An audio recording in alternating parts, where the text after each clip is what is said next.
Саламатсыздарбы, урматтуу мекендештер, кадырлуу кыргыз элим. Бүгүн биз мына Калбек Жапаров, бүгүн Жыргал Сагындыков, Беловодский Москва району Беловодский айыл аймагына келдик. Бул жерде стадиондун акыбалын көрүп алып, жүрөгүбүз чыдаган жок. Урматтуу мекендештер, урматтуу президентибиз футболду жана спорт комплекстерди, спорт мекеменелерди, бир стадиондорду өндүрүш жагын толугу менен колдоп атканы менен жергиликтүү бийлик бүгүнкү күндө эч кандай бир дагы кылым дагы эчтеке кылган эмес. 50 жылдан бери бир ремонт салынбаган ушул Московский райондогу стадиондун акыбалын сиздер менен тааныштыралы деп чечтик. Ушул эфирди бардык жакка бөлүшүп биз менен бирге болуңуздар. Ушул жерде бир кандайдыр бир эч жакка чыга албай ушул ремонттон талкаланган акыбалда турган стадиондо балдардын коопсуздугуна жооп бербеген стадиондун акыбалын ушул жерден азыр көргөзүп беребиз. Биз менен бирге болуңуздар. Анда эмесе сиздердин алдыңыздарда Эркин байке болгону айтып берет, келиңиз. Айтыңыз. Ассаламу алейкум туугандар. Биз Москва районунун Беловодский айыл аймактын тургундары болобуз. Бизде ушундай кичине көйгөй бар эле. 100 шаг боюнча ушуну чагылдырып коелук деп сиздерди да чакырдык элек. Силерге рахмат келип кеткениңизге. Кичине болсо дагы бизге жардамыбыз тийип берсе, ушу стадион боюнча кайрылып атабыз. Буюрса кагаздар боюнча дагы официально кайрылдык. Буюрса иш алдыга жүрүп баратат. Дагы просто кичине ылдамыраак өтүп берсе, биздин боюнча кичине быйыл кышка даярданып кире тургандай болот дейбиз. Биздин биринчи максатыбыз биздин айыл кеңештин, Беловодский айыл өкмөтүнүн кеңешине балансын өткүзүп берсин деп суранат элек да. Бизге ремонт, тиги бу деген нерселерди керек деле жок. Биз өзүбүз деле буюрса жасап алабыз да. Бу жерде мына жигиттер да колдоо менен көрсөтүп ушу биздин баланска өткөзүп берип койсо, биз өзүбүз жасап алат элек да, потому что көп бу жерде өзү аварийный состоянияга жакындап эле калды бул стадион. 71-жылы курулган бойдон алдыга жыл элек да, только уже 71ден кайра артка кетип атабыз. Буюрса мына ишенебиз, Садыр Нуркожоевич өзү спортту жакшы көрүп, футболду колдоп аткандан кийин биз дагы районубуздан чемпиондорду чыгаргыбыз келет, бизде чыгып жүрөт. Буюрса жакшы балдар, Кыргызстандын уровеньде чыгып жүргөн балдарыбыз бар. Буюрса дагы чыкса дейсиңер да. Дагы чыгып, өнүгүп кетсек, ушу Московский район бул Союз убагында мындай спорт комплекс жок болчу. Действительно один из лучших спорт комплексов, бирок азыркы данный ситуацияда состояниясы өтө плачевный да. Бул коопсуздукка келбеген нерсе, бул основной кичинекей балдарга жанагындай коопсуздук жаратат да, бул опасныйраак болуп калган да. Ошону биздин суранычыбыз эле биздин баланска эле өткөрүп берип койгула Беловодский айыл өкмөтүнө. Кудайдын буйругу менен биз да оңдойбуз да ушул жерде деп турабыз, ниет кылчу. Мынакей өзүңүздөр билгендей эле жалпы ушу Московский районунун тургундары, жаштары ушул стадионду өзүбүзгө айыл өкмөттүн баласына өткөрүп бере турган болсо, бул жерден өзүбүз каржылап эскирип калган нерселердин баардыгын калыбына келтирип, ушул жерден мыкты спортчуларыбызды тарбиялайбыз деген жакшы ойлорун да айтып турат. Кагаз түрүндө жана башка түрүндө кайрылган, бирок бүгүнкүгө чейин жыйынтыгы так маалыматы да чыга элек. Ошондуктан урматтуу президентибиз Садыр Нуркожоевичке кайрылып жатат. Келиңиз анда байке, сиз дагы толуктап кетиңиз. Ассаламу алейкум кыргыз элим. Мен Москва районунун тургуну болом, Касымов Мадал. Ушундай бизге келип, биздин үйүбүздү тугуп келгениңерге чоң рахмат. Анткени биздин стадион 1971-жылы тургузулган экен. Ошондон бери ремонт эле көрбөптүр. Мына мен өзүм деле ушул райондо чоңойгом, ушул жерде төрөлүп өстүм. Мен деле ушул спорт менен келатам. Анан кийин мынакей уже мен деле возрастта болсом да ушул мына шартына стадиондун бар үйрүмес үчүн ушул жерге келип, Садыр Нуркожоевич, Камчыбек Кадыршаев, сизден суранып атабыз. Анткени силер спортту сүйөсүңөр, спортту биз көрүп жүрөбүз телевизордон. Силер анткени ошо спортту сүйүп, спортто жүргөнүңөр үчүн биз силерге кайрылып атабыз. Үмүтүбүз чоң. Анткени биз силер шайланганда биз үмүтүбүз чоң болчу, силерге да ошо абдан үмүтүбүз чоң болуп, ушул биздин Кыргызстанды оңойтуу спортту карайт деп ошо бизге кайрылып атабыз. Мынакей ушунча жылдан бери биздин мынау урожай стадионубуз эч кандай ремонтту көргөн эмес. Эмнегедир биздин бюджет жетпей атабы, же акиметтин бюджети жетпей атабы билбейм. Ушуну өзүңүз бир карап, ушул бизге жардам берип, Анан кийин мынакей азыр бүт эмелерди көрсөтүп түшүндүрүп айтып беребиз. Ушул жерден көп турнирлер азыр деле болсо өтүп жатат, бирок мунун баары тең биздин өзүбүздүн күчүбүз менен эле ушул жердеги спортсмен балдар биздин райондон көп чыккан, чыгып эле жатат. Анан кийин мындай стадиондон ушундай чыгып аткандан кийин, если бизди оңдоп берсеңер, бул жерде мен ишенем, биздин райондон көп, мындан да көп спортсмендер чыгарына. Анткени бул Беловодскийден көп спортсмендер чыгып жүргөн. Анан кийин ушул биздин мына стадионубузду бир кыдырып азыр көрсөтөбүз. Анан ушуну кандайдыр бир эме кылып берсеңер, мына Беловодский айыл өкмөтүнө өткөрүп, анан кийин ушул Беловодскийдин баланс, айыл өкмөтүнүн балансында болуп, ушуну бир жакшылап карап, муну оңдоп, ушул жерден биздин балдарыбыз жакшы тренировка кылып, мына травма жок, өсүп анан Кыргызстандын туусун көтөрсө, желегин желбиретип дүйнө жүзүндөн көрсөтөрүнө мен ишенемин. Анткени мына жерде мынакей ушу чогулган балдар баары тең спорт менен күйгөн балдар чогулуп, ушул жерде биз үнүбүздү ушу биздин ажообуз угуп, бизге алдан чоң жеткизип коелу дегизсиз. Ушу чоң үмүтүбүз бар. Анан силерге да чоң рахмат. Ушул бизди келип үнүбүздү угуп кеткенге. Биз силерден ошо райондун атынан 100 000 кишинин атынан суранабыз. Ушул биздин стадионго бир көңүл буруп, кандайдыр бир жардамыңарды көрсөтүп койгулачы.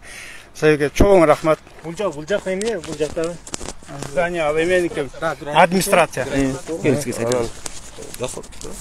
Анан жана эме болчу, бул сессиянын постановлениясы менен тиги жылы 21-жылы айыл кеңешинин депутаттары колдогон баланс каласы депчи. Жылына 1,5 миллион сомдон бөлүп турабыз депчи.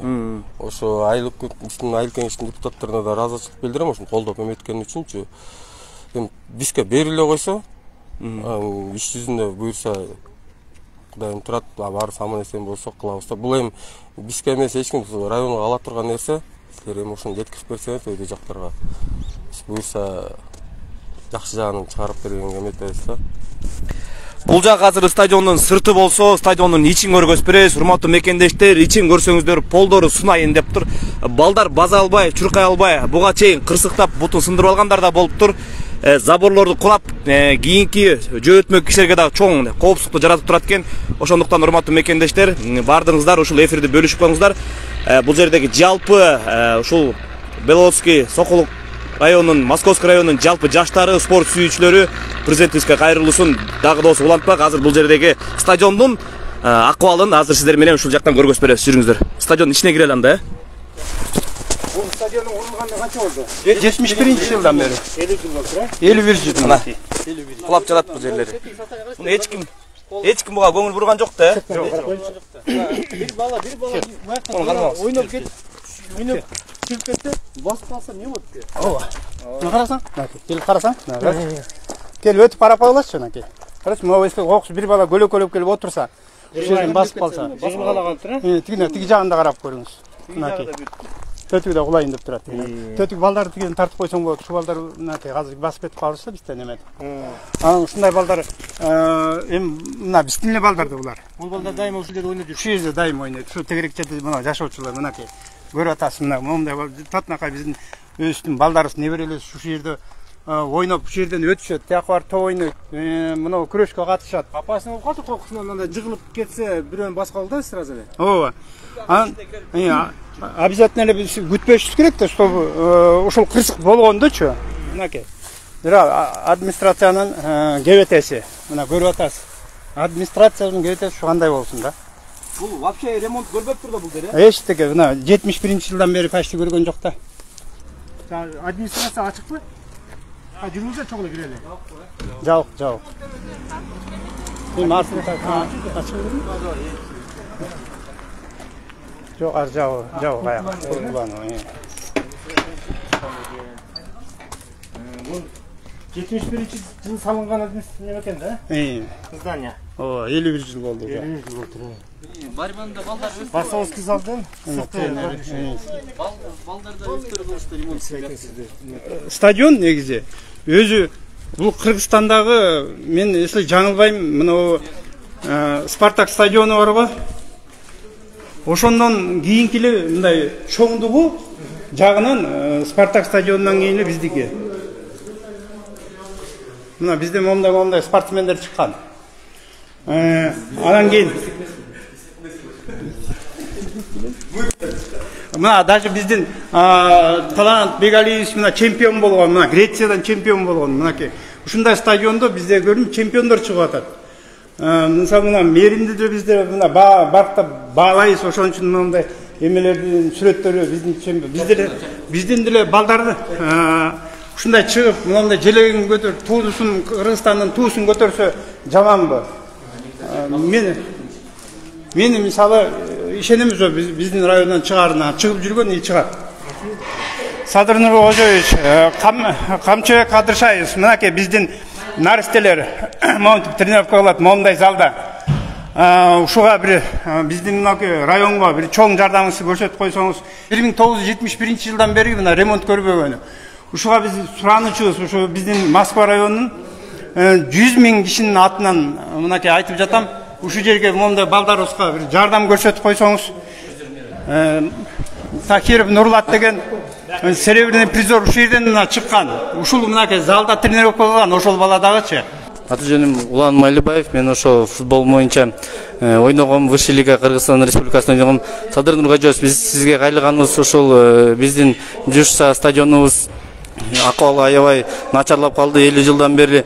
Бир каралбай бияктан мисалы кандай деген балдар өскөн биздин курама командабызды коргоп, желегибизди жалбыратып, дүйнө жүзүнгө билдирген балдар өткөн. Такиров Нурлат ушул залда тренировка кылган, серебряный призер мира. Азыр кадеттердин сборныйнын тренери, алар да көрсөтүп атышат. Азия өттү бизде жакында. Жакшы результаттарды көрсөтүштү. Общий команданы 2-нчи месте алышты. Биз да сүйүнөбүз. Onun состояниянын бизди жакшы кылып алсак, Кудай бурса ремонт берип, бизге айлык өткөзүп алсак, өзүбүз карап, өзүбүздүн намыстанган жаш балдарыбыз депутат болгон, ошо балдар айтып атышат, биз бүт колдоп беребиз, бизге өткөзүп берсе, биз бүт алып кетебиз до конца депчи. Экинчи залыбыз бар. Мынакей бизде ушундай кичинекей залда, ушундай биздин мынакей наристелер тренировка кылат. Мынакей кебетесин көрүп турасыңар, стеналарын көрүп турасыңар. Бирок бизден ушундай наристелер спортту сүйгөн үчүн эменин зданиянын кебетесине эле карабай, зато монтип тренировка кылып атышат. Бул эмне дегенди билгисет, бул спортту кыргыз эли сүйөт, Москва районун сүйөт. Бул жерден чыгат спортсмендер, чыгып жүргөн. Анан кийин ушул мынакей ушундай маттасында көрүп турасыңар, эми эптеп эле мынакей жасалган. Ошондо дагы ушул эмеде мына штангаларына көрүп турасыңар кандай эмеде экенин. Ушуну менен тренировка кылып бизден спортсмендер чыгып жатат. Анан кийин мынакей чечинген даже кардио эмелери да жок болсо дагы мындай күндүн ысыгында мынакей тренировкаларын кылып, булар үмүтү чоң. Садыр Нуркожоевич, Камчыбек Кадыршаевич, эми ушуларды көрүп туруп, мен ойлойм да Москва районуна көңүл буруп коебуз. Анткени ушу Москва районунда эле Бишкектен 30 километр жерде турабыз. 20 мүнөттүк жол. Анан кийин Борборго жакын болуп туруп, ушундай стадиондо тренировка кылып атканы анан кийин уят эле жумуш деп ойлойм. Эми может ушу жерге биздин ажообуз келип, Камчыбек Кадыршаевич может ушу жерге келип да бир 10 мүнөттүк, 15 мүнөттүк убактыңызды бөлүп, ушул наристелердин тренировкасын бир көрүп кеткенин да суранам да.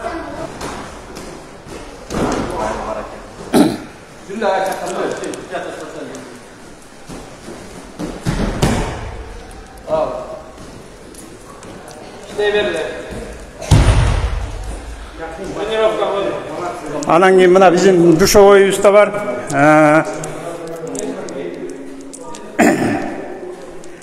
Мынакей кебетесин көрүп турасыңар. Анан кийин мынакей бул жакта даже мынакей душтун кебетеси, кечиресиңер, караңгы экен, жакшы көрүнбөйт. Даже ушу чырак да жок окшойт бул жерде. Душтун даже тигине душевой дождиктери да жок, кебетелерин көрүп атасыңар. Ушу жерге жанакы тренировка кылгандан кийин балдар келип ушу жерге жуунуп кетет. Ушуна акыбалын көрдүңөр, мынакей полундагы душун даже талкаланып калган, анысына карабай тренировка кылып жүрдүк. Мынакей урматтуу мекендештер, бул жерден биз азыр өтө таланттуу Азияда өнөрүн көргөзүп жүргөн бир кыргыздын сыймыгына, мындай айтканда Московский районунун сыймыгына дагы бул жерге күбө болуп атабыз. Азыр ошол жигиттин сөзүн дагы угалык. Келиңиз мына. Бул жерден таланттуу спортчуга дагы жолугуп калдык, келиңиз. Assalamu alaikum, мен атым Айбек Букоев. Сборныйда большой футболда ойночумун мурун. Азыр детский тренер болуп, бияқта тренировка кылсам. Анын стадиондун немеси карабай калды, спортзалдын ичи. Болдургу чирип, сеткалары, эмелер терезенин баарын түшүп, бири 3-4 жыл ремонт жок да, бияқта жүрөбүз. Кышы менен балдар суук болбосун деп клеенкамен эптеп эметтик терезелерин. Бирок душно болуп калды да. Күчүнө иш болсун деп клеенка менен өстүрүп чаптап эметтик. Кичине ошого жардам берсин Садыр Нурбайжанович. Бизге айлык өтүн байланысын өткөрүп. Бул тиги жаңы курулгандар эле жакшы болбосо, а так бир да спорт комплекс залды бизге эме келе албайт да. Кичине болсо эле.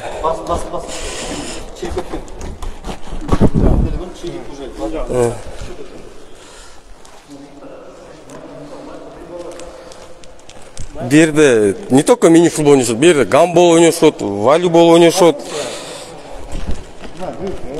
Ушунун үстүндө ойнойсуздар, Бирде кичинекей балдар да, астына тоже тренировка кылышат да мына.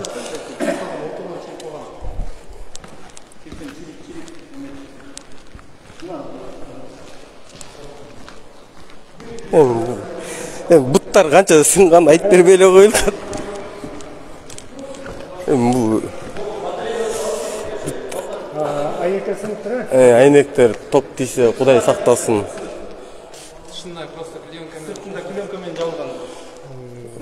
Бул любой другой өлкөдө аварийный деп состояниеде ойнотпойт болчу го дейм. Бул батареялар ичинде болчу. Мына эч пикир айнектер. Еще жана талант агайыбыз келгенде, ошо жаңы директор болуп келгенде крышасын алып келип жаап берген. Крышасын алып келип жаап берип 2,5 миллион сом жаап бергенде чоң масштабтуу ремонт керек болуп атат да. Акимдин орун басары, атыңызды тааныштырып койсоңуз. Мамаджанова Мунара, аким Москва райондук мамлекеттик администрациясынын башчысынын орун басары болом. Айтсаңыз, сиздер ушул жерде мына стадионду сиздердин баланысыңыздар эмес экен да? Ооба. Өзү мына айыл өкмөтүндө канча жашоочу жашайт? Айыл өкмөтүндө 20 миңден ашык жашоочу тургун бар. Бирок бул биздин спорт мектебине Москва районунун бардык жаштары келип, ушул жерде машыгышат. Айыл өкмөтүнүн өзүнүн бюджети канча турат? Айыл өкмөтүнүн бюджети бүгүнкү күндө 86 миллион сомду түздү. Значит, эгерде балансыңыздар койсо, ушул спорт комплексин өзүңүздөр камсыздай эле, ар жак бер жагын ремонт иштерин карап бере алат экенсиздер. Бул боюнча айылдык кеңеш дагы өзүнүн сессиясында карап чыгышкан, токтом чыгарып беришкен. Ошол жерде өздөрү ушул толугу менен камсыздоо имаратын карап берүү маселеси каралып, макулдугун беришкен да. Бул токтомдо чыгып, тийиштүү документтин бардыгы биз министрликке жөнөткөнбүз. Маданият спорт министрлигинде бүгүнкү күндө документтер, акимият администрация тарабынан дагы бул иштер жүргүзүлүп атат. Болгону бир аз тездетип берсе деген максатта, тездетип ушул баягы муниципалдык менчикке, Беловодск айыл өкмөтүнүн менчигине өткөзүп берсе, ошондо гана өзүңүздөр билгендей мыйзамда жол берет да, бул жака акча каражатын бөлүп берүү. Түшүнүктүү. Андан мына ушул азыр фугидин эсебинде турган болсо, бул фугини күтүп отурбай эле качан мүмкүн башка дагы стенден салып берүүгө мүмкүнчүлүгүңүздөр барбы? Жер бар ошол жака, мүмкүн ушул жактан колдоо көрсөтөсүздөр, өзүңүздөрдүн эсебиңиздер турган жерлерден. Кандай башка бир жер бөлүп берсе, ошол жерге кайрадан салуу дейсизби? Ооба. Кайрадан салуу эми бул Кайрадан эмес, башка жаңы заманбап спорт сарайларын салып атпайбызбы, эмелерчи? Жерди эми бул маселени чынында биз буга чейин карап көргөн эмеспиз. Биз ушул болгон эле жакшы зданиясы өзү жакшы имаратычы. Болгону бир жакшы акча каражаты ремонт керектелип атат да. Ошону эгерде чечип, ушул маселени чечип берсек, мен ойлойм, биздин жаштар дагы жакшы бир шарттарда машыгып, жакшы көрсөткүчтөргө дагы мындан да жакшы көрсөткүчтөрдү көрсөтөт депчи. Бул 20 миң жашоочусу бар. Бул только Беловодская өкмөтүндө. А Москва районунда 100 миңден ашык киши. 100 миңден ашык. Канча стадион бар ушундай? Жалгыз бирөө. Ооба. Анда сиздер 2-3-өөнү салып беришиңиздер экен. Биз биринчи этапта биринчи ирет ушул биздин спорт мектебибизди жакшы бир мындай жасап алсак, мен ойлойм, биринчи ушуну жасасак, анан кийин буюрса көрөбүз да, кандай дагы мүмкүн пландар болот. Муну күтүп отурабыз. Жок, бул деген бүгүнкү күндө мындай айтсам, бир 80% жолду өтүп койдук буюрса. Анткени тийиштүү документтин баардыгы бул Беловодская айыл өкмөтүнүн айылдык кеңешинин токтомдору, бизден кандай документтерди сурады, ошонун баардыгын жөнөттүк. Анан кийин бул өзүнүн процедуралары бар, мыйзам чейинде билесиздер.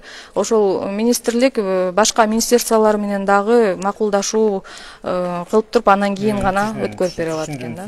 Значит, кичине неме ашуга уже жетейин деп атасыздар да. Бул эми 2013-жылдан бери келатканы менен бул маселе вот акыркы 3 айдын ичинде бат-баттан жылып баштады да, чынын айтканда. Анткени кайрылуулар көп болуп, YouTube'ка да көп чыкты бул маселе дагычы. Бирок биз бул кызматка келгенден бери аким Ниязбек Эгемкулович Козуев, анан кийин орун басары болуп келгенден бери ушул тапшырма менен жүрөбүз да, чынында эле. Маселени көтөрүп атабыз, анткени жаштар дагы кайрылуулар да көп болуп атат да. Ошонун баардыгын билип, биз бул бияктагы болгон проблемаларды билебиз да, чынында эле. Футбол боюнча балдарды машыктырабыз. Ошо республикалык деңгээлде сиздер чыгарып атасыздар да футболчуларды. Ойноп атабыз сиздердин командаңыз. Oyunlarga, любой турнирлерге катышабыз. Голго барып кечки балдарды алып барып. Nitro Cup деген турнирлерге.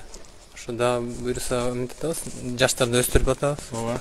Урматтуу бийлик өкүлдөрү, Кудай буюрса ушундай бизде жаштар машыгып, ушул спорт жагынан көңүл бөлүнгөн болсо, бизде Кыргызстанда эң мыкты спортсмендер чыгат деген. Беловодск өзү неоднократный чемпиону первой лиги болот. Высший лигада ойноп калдык 2009-2008 жылдары спонсорлор пайда болгондо. Азыркы убакытта биз даже биринчи лигага каттала албай жатабыз, потому что биздин стадион не соответствует требованиям федерации. Кичине жылыштык болсо, катышмак жаш балдар көп. Ойной албай жүрөт да, чын айтканда, келип биздин стадионду принимать этпей коет да. Потому что скамейкалар жок. Жакшы түшүндүк, көрдүк, азыр эркин байке. Дагы сырттан да чыгып, калган жактарында бир көрүп койсок, анан кийин өзүңүздөр дагы айтасыздар. 51 жылдан бери бул жактын полу эмес, жөнөкөй прожектор дагы алмашылган эмес экен. Өзүңүздөр көргөндөй эле тетиги 70-жылкы прожектор коюлган болсо, бүгүнкү күнгө чейин ошол прожектор менен экен. Бул жака өзүңүздөр ойлогон сыртына Акита сүйкөмөктүгүнүн жөнөкөй турган прожекторду дагы алмашылган эмес экенин көрүп турабыз. Бул жер өзүңүздөр көргөндөй эле адам эмес, ат киргиз жер болуп калыптыр. Урматтуу президентибиз калыс адилетти карап чечип берет деген терең ишенимдебиз. Сыртын көрөлү.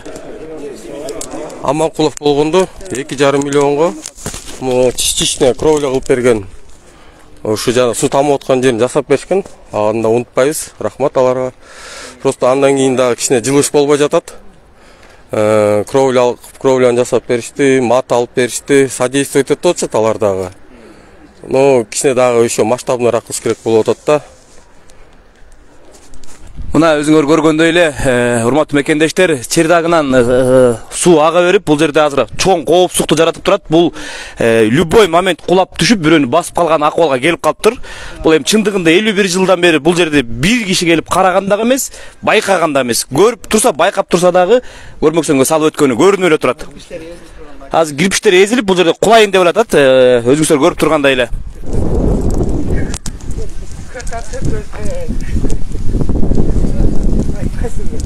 Эми бул стадиондун акыбалын көрүп чыккандан кийин дааратканасынын акыбалын эми адам эмес ит киргизиш болуп калыптыр. Бул дааратканасы стадиондун өзүнүн акыбалы ушунчалык болуп тургандан кийин даараткананын акыбалын эми өзүңүздөр көргөндөй эле.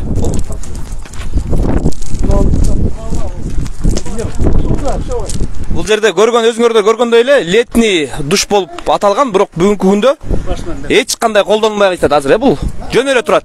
Колдонбойт да бул.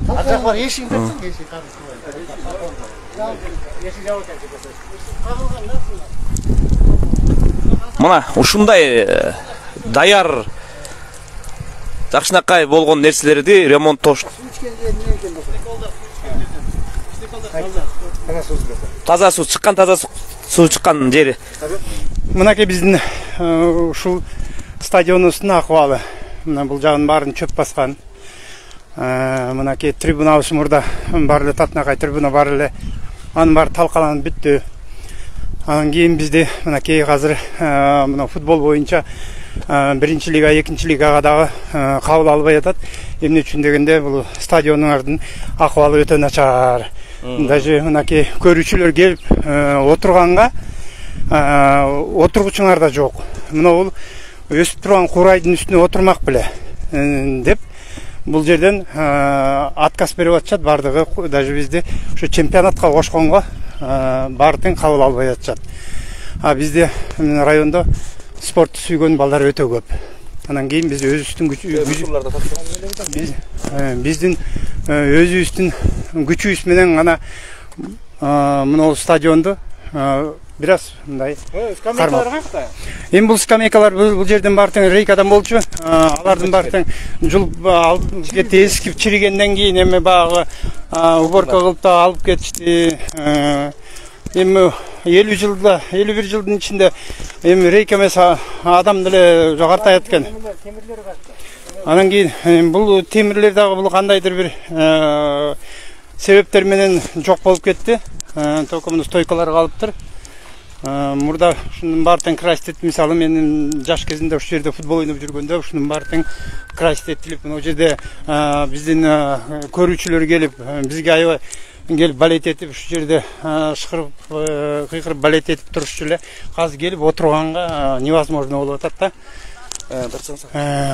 Анан кийин мына бул эмени биз өзүбүздүн күчүбүз менен ушулардын баардыгын мындай спонсорский күчтөр менен мындай стадионду сугарып, ушуну кармап калып атабыз. Бир единственный гана ортосунда гана эле кандайдыр бир полябыз эле да, калган Өзүңүздөрдү өзүңүздөр камсыздайт экенсиздер да. Ооба, туура.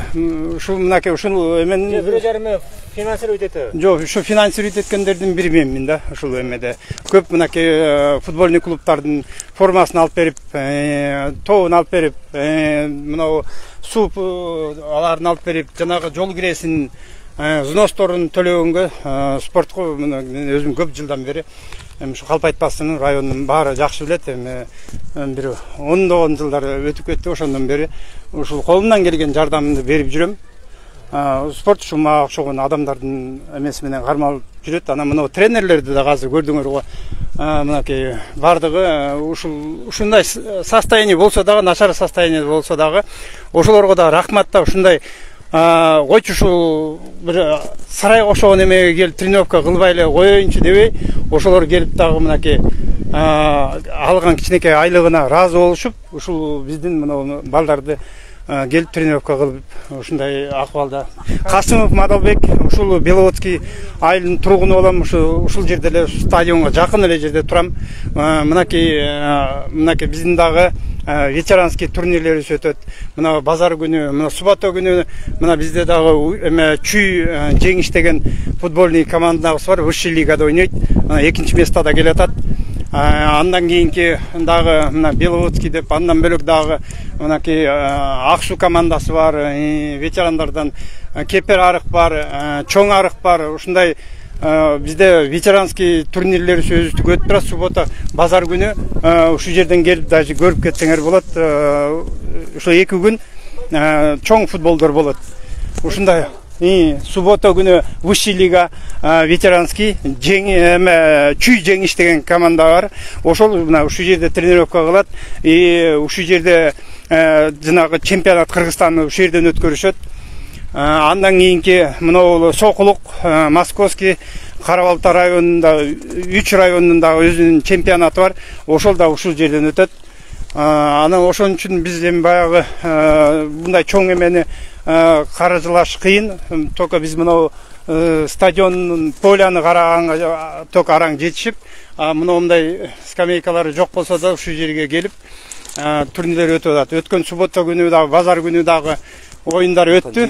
Абдан жакшы өттү. Мына ынтымак деген турнирибиз бар. Мынакей ынтымак деген турнирибиз бар. Ушул жерде өтүп турат да. Базар күнү мынакей 12 команда келип ойнойт ушул жерде.